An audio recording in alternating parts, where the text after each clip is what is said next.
اعوذ باللہ من الشیطان الرجیم بسم اللہ الرحمن الرحیم اللہم صلی وسلم علی عبدک و رسولک و نبیک محمد صلی اللہ علیہ وسلم۔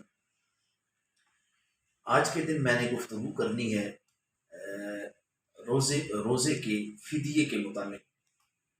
روزے کا فدیہ تب ہوتا ہے جب ایک انسان اتنا عاجز کمزور ہو جائے، بیمار ہو کہ وہ دوبارہ روزہ نہ رکھ سکنے کی اس کو امید ہو اور وہ اس کے بعد دوبارہ فعال نہ ہو۔ پہلی تو بات یہ ہے کہ ایک بندہ اگر بیمار ہوتا ہے اور بیماری کے بعد جب وہ فعال ہوتا ہے تو وہ اس کے بدلے میں روزہ رکھے گا۔ اگر گرمیوں میں نہیں رکھ سکتا تو سردی کے موسم میں جہاں بھی وہ آسانی سمجھے گا وہ روزہ رکھے گا۔ روزے کا بدلہ روزہ ہے۔ فمن شاہد منکم الشہر فلیصم۔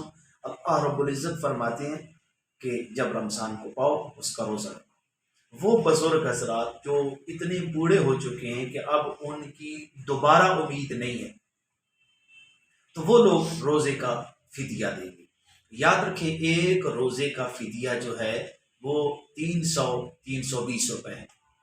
300 یا 320 روپے ہے 2023 کے رمضان المبارک میں۔ اگر چکی کا آٹا استعمال کرتے ہیں تو 320 ہے، اور اگر دوسرا آٹا استعمال کرتے ہیں تو 300 روپیہ ہے۔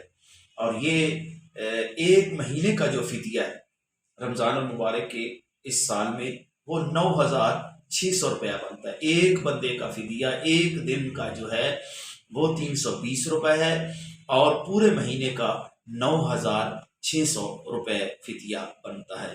السلام علیکم ورحمۃ اللہ۔